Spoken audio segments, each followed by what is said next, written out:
Hi, this is Connie Giordano with Walking in Truth Ministry, www.walkingintruth.org.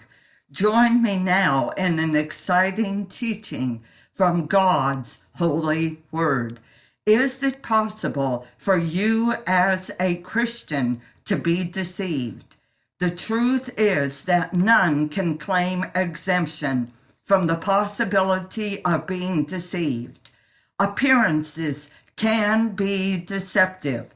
William Burkitt, in his expository notes, said, "Self-deceit is the ground of all deceit.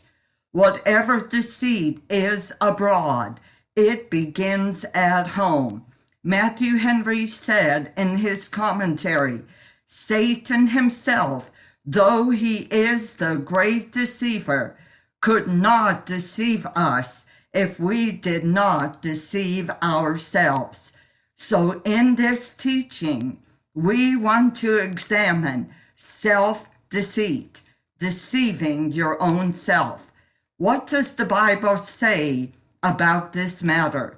In Galatians 6:3, the Apostle Paul said, "For if a man think himself to be something, when he is nothing, he deceiveth himself."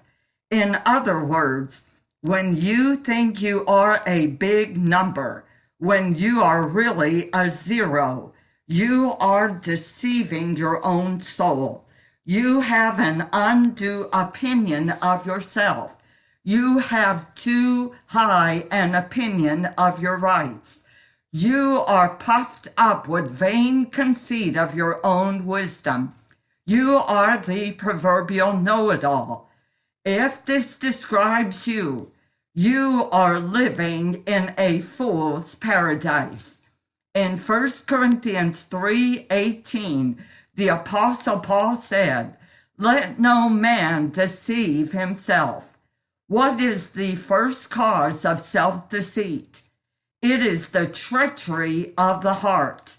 In Isaiah 44:20, the Lord said of Israel, "A deceived heart hath turned him aside."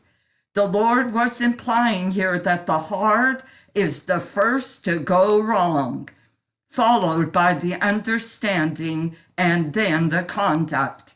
In other words, a revolting and a rebellious heart is a deceived heart.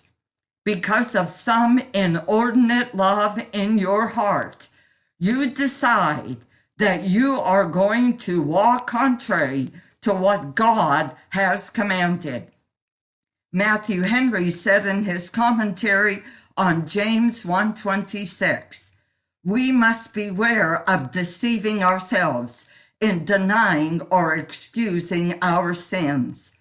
In Jeremiah 37:9, the Lord said, "Deceive not yourselves with false opinions, with vain persuasions and beliefs, with vain hopes." Recognize who your real enemy is. Are you your own worst enemy? Is it your own deceived heart? In Romans 12:3, the Apostle Paul prescribes humility and a modest opinion of yourself when he says, "For I say, through the grace given unto me, to every man that is among you, not to think of himself more highly than he ought to think, but to think soberly, according as God has dealt to every man the measure of faith." Self-deception arises out of ignorance and self-conceit. It blinds the eye of judgment. It leads to the most disastrous results. Hence, watch out for self-deception. I leave you with the words of the prophet Micah. "He hath showed thee, O man, what is good. And what does the Lord require of thee? But to do justly, and to love mercy, and to walk humbly with thy God."